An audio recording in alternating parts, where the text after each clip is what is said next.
Bienvenue dans le fil d'actualité. Jean-Luc Mélenchon à la rencontre du collectif et des personnels soignants suspendus. Rudy René a décidé de commencer une grève de la faim. Le travail a repris dans les hôtels sans l'obligation du pass sanitaire. Jean-Luc Mélenchon, candidat de la France Insoumise à l'élection présidentielle 2022, est allé à la rencontre du collectif des organisations en lutte et a pu également rencontrer les personnels soignants suspendus. A noter que Jean-Luc Mélenchon est également contre le pass sanitaire et l'obligation vaccinale. Regardons un extrait de cette matinée. Je reste à ma position de syndicaliste, mais je suis aussi président de l'association parents d'élèves, la FAPEC à Petit Bourg, au lycée. Je ma fille au lycée. Je vous assure qu'on a observé l'an dernier aussi que beaucoup de nos jeunes qui avaient reçu une option sur Parcoursup de manière une réponse favorable, puisqu'ils ne sont pas vaccinés, sont restés sur le tapis. Aujourd'hui encore, des élèves qui vont refuser la vaccination vont encore discriminer et ne vont pas pouvoir poursuivre leurs études. Il faut qu'on arrête cette affaire-là. Monsieur Mélenchon, je m'adresse à vous, même panneau, il faut le dire. Hier, on a eu les élus. Les aplaventristes, ils ont montré leurs limites. Ils se sont enfantilisés eux-mêmes. Aujourd'hui, vous êtes le relais. Je me permets, je sais de qui vous parle. Je prends mes responsabilités. Vous devez pouvoir prendre le relais et mettre ces personnes-là pour nous. Parce que nous sommes en souffrance. C'est pas possible qu'on ait autant de personnes non vaccinées. On ne va jamais atteindre l'immunité parfaite. C'est pas possible. Les pompiers et les infirmiers, à eux seuls, ne vont pas permettre l'immunité totale de nous. Donc, ce sera plus de 70% de non vaccinés. Et aujourd'hui, nous sommes passés à la 3e dose. Je ne pense pas qu'il y ait 12 à 13% de Guadeloupéens vaccinés. D'accord? Sur les 32% qu'on supporte. Donc, il y a un travail à faire. Vous connaissez nos attentes, vous savez ce qu'il y a à faire. Donc, on vous transmet le relais, d'accord, pour pouvoir porter nos revendications au niveau national, parce que j'ai l'impression que le préfet ne nous entend pas, que Madame Delux, elle s'en fout, il n'y a pas d'enfants guadeloupéens, aucun de ses enfants ne ressemble aux guadeloupéens d'ailleurs, d'accord? Donc il faut qu'on se dise des vérités, elle ne nous ressemble pas. Et autre chose, il faut aussi qu'on se dise des vérités, il faut qu'on se dise qu'on ne peut pas continuer comme ça, parce qu'on va à une mort certaine. C'est pas normal que nous sommes aussi en détresse et que l'État se fout de nous, se moque de nous comme ça. Bonjour à tous et à toutes, en vos grades et qualités, je vous salue. Merci de nous avoir rendu visite. Donc, pour ma part, je suis Madame Lindsay Balogi, attachée de recherche clinique à la direction de la recherche clinique. Je suis mariée à Monsieur Steve Balogi, qui lui est aide-soignant également au centre hospitalier, au bloc opératoire, qui a été réquisitionné pour chacune des vagues Covid et qui en fait a vraiment témoigné toute sa dévotion dans le cadre de la crise sanitaire. Donc, vous vous imaginez bien qu'aujourd'hui, nous avons 2 enfants en bas âge et nous sommes tous les 2 suspendus. Voilà. Donc, je ne vous laisse pas imaginer la nature de la difficulté. Ma deuxième fille ne va plus à la crèche. Nous avons vendu un de nos véhicules d'ores et déjà. Nous sommes en colocation avec ma mère qui participe aux frais du loyer, donc, pour nous permettre de survivre. Et nous vivons aussi grâce aux dons des personnes qui veillent et qui sont bienveillantes par rapport à notre communauté spirituelle et les personnes qui soutiennent le mouvement actuel. Donc je ne vous cacherai pas ma consternation, je ne vous cacherai pas ma douleur, je ne vous cacherai pas mon traumatisme, parce qu'on a vraiment l'impression qu'on nous prend pour des illettrés, des personnes qui ne sont pas formées. Or, nous sommes dans une situation qui est totalement atypique, totalement anormale en termes de recherche clinique.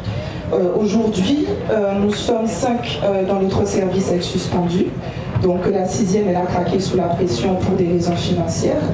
Et donc aujourd'hui, nous sommes soudés et d'une même voix, nous déclarons que nous avons été formés pour ce métier, pour le contrôle qualité des essais cliniques, nous assurer que les données qui soient prélevées soient fiables et que les droits des patients en termes d'éthique soient assurés. Nous avons été formés pour la surveillance en termes d'épidémiologie. Et aujourd'hui, nous tirons la sonnette d'alarme parce qu'en fait, tout ce qu'on nous a enseigné est en train d'être bafoué. Et les personnes qui veulent nous imposer cette obligation vaccinale, mais expérimentale aujourd'hui, puisque c'est ce dont il s'agit, estiment qu'il n'y a pas de justification ni d'explication à nous donner. Donc, nous avons un certain nombre de questions. Par quelle science par quelle magie on peut en 10 mois préparer un vaccin qui soit digne de sécurité et d'efficacité, alors qu'en moyenne ça prend 8 à 10 ans pour être effectué. Comment dans un cadre comment des thérapies efficaces qui ont fait leur preuve, notamment en Inde ou aux États-Unis, encore pour revenir sur l'hydroxychloroquine et sur l'ivermectine, sont bloquées ici pour qu'on ne nous permet pas de les mettre en place. Comment est-ce qu'on peut expliquer qu'on injecte et qu'on inocule à des patients un produit expérimental et qu'il n'y ait aucun suivi annuel, en général dans le cadre de la recherche clinique, dès qu'on inocule un produit à un patient, il y a une surveillance à court terme, à moyen terme et à long terme. Donc aujourd'hui, je dénonce aussi le fait que les vaccinés ne soient pas suivis, aucun suivi, ni après 3 mois, ni après 6 mois, ni après 9 mois, aucune prise de bilan biologique pour vérifier comment les choses se passent. Nous savons que la phase d'efficacité, elle est loin d'être terminée. Nous sommes encore dans un essai clinique et pourtant on veut nous obliger. J'apprends que la présidente de la Commission européenne veut effacer, demande à ce que le code de Nuremberg soit effacé, et c'est quand même un des socles fondamentaux en matière de recherche clinique pour protéger les patients qui y participent. Le code de Nuremberg déclare qu'il n'y a pas la possibilité d'obliger, de forcer le consentement ou même de l'influencer, puisque dès qu'on participe à une expérimentation, il y a une prise de risque. Deuxièmement, ce code de Nuremberg, il offre le droit aux patients de sortir d'un essai expérimental à n'importe quel moment, à partir du moment où il a été prouvé qu'il y a des infirmités et des décès. C'est le cas. Je pense que la première chose qui est pour moi importante à dire, c'est rappeler qu'on est en mobilisation depuis le 17 juillet. Dès que les camarades ont eu connaissance de cette fameuse loi qui obligerait justement les salariés dans certains secteurs, pour ne pas les nommer, la santé, le médico-social et le social, à être vaccinés pour pouvoir continuer à travailler, ils ont tout de suite compris que ça représentait un danger. Donc la mobilisation a débuté effectivement avec les organisations syndicales dans ces secteurs et ensuite elle s'est étendue. Je rappelle la date du 17 juillet, pourquoi? Parce que pendant 4 mois, on s'est mobilisé avec le peuple, avec les travailleurs de ce pays. Et pendant 4 mois, on n'a jamais eu de retour, ni de la part de la classe politique, ni de la part des autorités aujourd'hui présentes en Guadeloupe, des autorités françaises. Ce n'est seulement qu'à partir du 17 novembre où on a décidé effectivement de passer à une phase différente, à une phase de mobilisation dans les rues, à une phase de résistance, à une phase de piquet de grève populaire, que là véritablement on a commencé à entendre un petit peu les politiques qui demandaient mais qu'est-ce qui se passait. Donc là on a effectivement déposé notre cahier de revendications, mais qui n'était plus seulement dû à l'obligation vaccinale et au pass sanitaire, mais qui, encore une fois, faisait état des difficultés réelles qu'on rencontre dans ce pays depuis des années. Donc, il faut savoir qu'aujourd'hui, vous avez fait un peu le tour des stands. Donc, vous avez entendu les salariés dans le secteur de la santé, ces salariés qui effectivement revendiquent depuis des années, puisqu'on a déjà des établissements de soins dans des situations vraiment catastrophiques. L'incendie de 2017 du CHU n'a pas arrangé les choses et aujourd'hui on a véritablement une offre de soins complètement disloquée. Aujourd'hui, ce que vous avez dû comprendre, c'est que ce sont les salariés qui ont toujours permis que les Guadeloupéens puissent se soigner avec parfois leurs propres moyens. Je pense que vous avez dû avoir aujourd'hui de beaux exemples du dévouement et de l'amour de ces travailleurs pour le peuple de Guadeloupe. Et aujourd'hui, vous pensez bien qu'ils ne peuvent pas accepter que tout simplement parce qu'ils refusent de prendre un vaccin qui aujourd'hui on voit les conséquences sur la santé humaine, parce qu'ils refusent de prendre un vaccin, et bien tout simplement, ils sont suspendus. Ils sont suspendus, ça veut dire qu'aujourd'hui, ils n'ont plus de salaire. Ils ne peuvent plus nourrir leur famille, ils ne peuvent plus subvenir à leurs besoins, tout simplement parce qu'ils refusent de prendre un vaccin qui est toujours en phase expérimentale. C'est valable aussi pour le médico-social parce qu'il faut savoir qu'on a environ plus d'une dizaine d'associations qui s'occupent effectivement des enfants mais aussi des plus grands, des adultes en situation de handicap. Et bien, une dizaine d'entreprises aujourd'hui, d'associations qui sont fermées. Donc ça veut dire que cette partie de la population est en grande difficulté. On a aussi le social, puisqu'on a la médecine du travail, les salariés du CST qui sont en grève depuis maintenant 4 mois. On a aussi les psychologues du travail qui pourtant reçoivent en général les personnes de manière très éloignée dans des bureaux à part. C'est pour comprendre l'aberration de cette application de la loi. Et nous, on a bien évidemment des salariés de d'autres secteurs qui sont aujourd'hui en grève pour dire non à l'obligation vaccinale, mais aussi pour dire qu'aujourd'hui les conditions de travail ne sont plus acceptables. Nous nous inscrivons totalement dans la lutte contre la vaccination, l'obligation vaccinale et contre le pass sanitaire. Mais tout au long de la mobilisation des mois précédents, nous avons bien compris qu'il y avait beaucoup de problèmes en Guadeloupe. Et particulièrement, nous exerçons à la Poste et à Premier Poste. Nous combattons depuis quelques temps, depuis des années, ce qu'on appelle des restructurations de la Poste, des réorganisations, mais qui a pour but de démanteler sur le service public. Vous prenez exemple en pleine fête en ce moment, et en pleine crise sanitaire, en pleine crise sociale, la Poste décide de supprimer des dizaines et des dizaines de positions de facteurs de ce département sans prendre en compte la réalité sociale, économique, mais aussi des jeunes Guadeloupéens qui sont précaires dans ces bureaux-là. Alors, ça fait une semaine que nous sommes en grève sur deux bureaux de Jarry et de Bimao, et nous rappelons que le bureau de Jarry est le bureau le plus, en tout cas le plus gros chiffre d'affaires de France et de Navarre. Et la seule réponse de la direction, c'est d'assigner 19 personnes au tribunal ce matin pour entrave à la liberté. À aucun moment, depuis le 7, la direction de la Poste a décidé de négocier avec notre organisation syndicale. Aucun point n'a été abordé à ce sujet.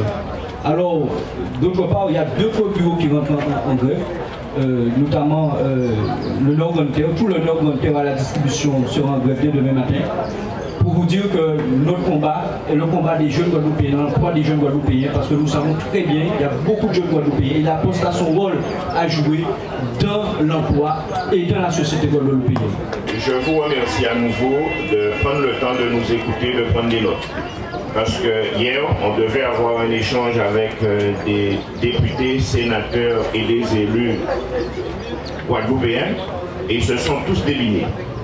Ils se sont tous délinés, ils n'ont pas pris le temps de nous écouter, de nous rencontrer pour entendre la souffrance des soignants, la souffrance des libéraux, la souffrance de ceux des pompiers et de tous ceux et celles qui sont aujourd'hui suspendus. Et je reviendrai en arrière pour dire que au 6 juillet, je l'ai dit il y a quelques minutes, l'avis du conseil scientifique est très clair. En Guadeloupe, il y a 16% de vaccinés. 16% de vaccinés au 6 juillet, alors que la campagne de vaccination a commencé dès janvier 2021, avec des artistes, avec des panneaux publicitaires, avec des élus, des personnalités, des universitaires qui ont défilé à la télé matin, midi et soir. Et quand au 12 juillet, vous avez 16% de vaccinés, c'est qu'il y a un souci. La propagande ne prend pas, il faut se poser les bonnes questions. Si vous avez 80% de la population qui refuse la vaccination, mais il faut se mettre autour d'une table et discuter avec elle. Jamais, ni le préfet, ni les élus, ni l'ARS n'ont pris cette voie. La règle a toujours été, quand les Guadeloupéens auront faim, ils iront se faire vacciner. Et donc, qu'ont-ils fait? Ils ont fait disparaître toutes les possibilités alternatives de traitement des officines. Et je mesure mes propos. Ordre a été donné aux médecins de ne pas prescrire ni l'hydroxychloroquine, ni l'ivermectine, ni l'azithromycine. Ordre a été donné aux pharmaciens de ne délivrer ni hydroxychloroquine, ni azithromycine, ni ivermectine. Nous avons écrit à l'ordre des pharmaciens, au syndicat des pharmaciens. Nous avons écrit au dépôt pharmaceutique de Guadeloupe. Nous n'avons reçu aucune réponse. Nous avons déposé plainte auprès du procureur de la République de Basse-Terre. 2 plaintes. L'une en avril 2020, l'autre le 14 septembre 2021, sans réponse pour mise en danger de la vie d'autrui et homicide involontaire. Voilà ce qui se passe en Guadeloupe. Et en finale de compte, pour contraindre les Guadeloupéens à la vaccination, eh bien, on a empêché les médecins de soigner, on a empêché les pharmaciens de délivrer les médicaments. Et on a dit aux Guadeloupéens, mais quand vous serez malade du Covid, prenez un Doliprane, rentrez chez vous, et si vous êtes en détresse respiratoire, faites le 15. Nous avons une population qui est fragile. 100% de 100 000 Guadeloupéens qui sont atteints de maladies cardiovasculaires, de drépanocytose, d'hypertension artérielle, de diabète. D'accord? Le terrain de prédilection du Covid. Et bien ces gens-là ont été abandonnés chez eux avec un Doliprane. Et ils sont arrivés au CHU trop tard.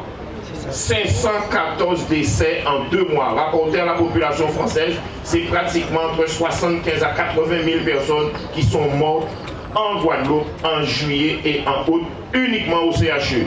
Et bien évidemment, l'astuce de l'ARS et du préfet et des autorités politiques et sanitaires en Guadeloupe, c'est de dire, ah oui, s'ils sont morts, c'est parce qu'ils n'étaient pas vaccinés. Nous disons que s'ils sont morts, c'est parce que toutes ces personnes-là n'ont pas eu accès aux soins et n'ont pas pu être soignées. Et nous prenons comme exemple aussi ce qui se passe dans la Caraïbe. Dans la Caraïbe, où vous avez des îles qui sont, entre guillemets, soi-disant pauvres, et qui ont des taux de mortalité liés au Covid moins forts que les nôtres, alors que nous sommes parmi, soi-disant, les pays les plus riches de la Caraïbe. Tout simplement parce qu'ils ont fait preuve d'intelligence. Eh bien, ils ont marié la vaccination, la pharmacopée traditionnelle, la mise à disposition de molécules telles que l'hydroxychloroquine, l'ivermectine et l'azithromycine dans les pharmacies, et les campagnes de prévention. Et un contrôle sanitaire rigoureux aux ports et aux aéroports. Et ici, l'administration, les politiques, aussi bien Guadeloupe que France n'ont pas pu le faire, n'ont pas voulu le faire, car le mot d'ordre c'était il faut contraindre les Guadeloupéens à la vaccination. Et lorsqu'on est passé de date de report à date de report, ce n'est ni plus ni moins pour contraindre à la vaccination et ne pas écouter la volonté des gens. Ce que nous demandons, c'est que nous soyons écoutés. Que nous soyons écoutés pour que nous puissions avancer. Et les camarades l'ont dit, au début, nous parlions du pass sanitaire et de l'obligation vaccinale, mais est venu se greffer sur ces mots d'ordre d'autres revendications, notamment les revendications liées à la pauvreté, à la misère des familles, qui sont de plus en plus pauvres, singulièrement depuis la crise Covid et la situation de la jeunesse, où vous avez des milliers et des milliers de jeunes, 61% des jeunes de moins de 25 ans sont au chômage. Et ce n'est pas avec 1000 contrats aidés, ni les plans téléguidés depuis Paris qu'on va résoudre la question. Il faut qu'il y ait des négociations avec les acteurs, avec les jeunes, pour qu'on puisse avancer sur ces chantiers-là. Donc aujourd'hui, nous n'avons pas d'interlocuteurs. L'État ne nous adresse pas la parole, les élus guadeloupéens ont disparu, et donc c'est pour ça que nous profitons de votre passage en Guadeloupe pour avoir un échange avec vous et vous remercions d'être là. Merci. J'ai trouvé qu'il y avait de votre part un extraordinaire effort de maîtrise du moment. Et je termine là-dessus. De ma longue vie de militant, et d'élu, je n'ai jamais vu un chaos pareil. Organisé de manière aussi irresponsable, avec un refus aussi obstiné de faire déboucher les problèmes. Parce que voyez-vous, quand on est au pouvoir, quel que soit ce pouvoir, local, national ou ce que vous voulez, eh bien évidemment qu'on n'aime pas être contesté. Mais le devoir, comme vous l'êtes, c'est de faire face et d'essayer de trouver le moyen de discuter. On est dans une démocratie. Et puis, il n'y a pas les uns qui savent tout et les autres qui savent rien. Tout à l'heure, ça a été dit de manière particulièrement brillante. Nous avons affaire à une population cultivée, qui va à l'école, qui sait bon, donc on respecte les gens. Ça n'est pas fait. Toutes les dates sur la suspension du personnel ressemblent à une série de provocations. Je ne sais pas si à Paris, ils ont conscience du niveau de provocation du comportement de l'ARS et de la préfecture. Je n'en suis pas surpris, j'ai observé la même chose en Guyane. J'ai observé la même chose à la Calédonie française. C'est insupportable, c'est inacceptable. Ce n'est pas comme ça qu'on règle les problèmes. Il faut respecter les gens parce qu'on peut s'entendre, parce que vous êtes des gens de compromis. qui sont capables de discuter. Pas une personne ici qui m'a accueilli n'a élevé la voix. Pas une n'a monté le ton pour dire l'intensité de la souffrance. Tout le monde a fait un effort pour dire les choses de manière raisonnable, rationnelle, en se disant ce Mélenchon, on n'a pas intérêt à lui chauffer trop parce qu'il va se chauffer tout seul. Bon, donc vous avez tous fait attention à ça. Je le prends à la blague parce que j'essaye de le dire d'une manière qui soit aussi respectueuse que possible pour vous tous. Je tiendrai compte de tout ce que vous m'avez dit pour m'exprimer tout à l'heure. Je vous garantis que si les destins et la volonté du peuple français le permettent, je réglerai parce que toutes les solutions sont ici. Toutes les alternatives sont ici. Tout existe. On sait comment faire autrement. Ce n'est pas vrai qu'on ne sait pas. Ce n'est pas vrai qu'on a affaire à une fatalité. Nous pouvons parfaitement faire face à la crise sanitaire ici en Guadeloupe sans martyriser les Guadeloupéens.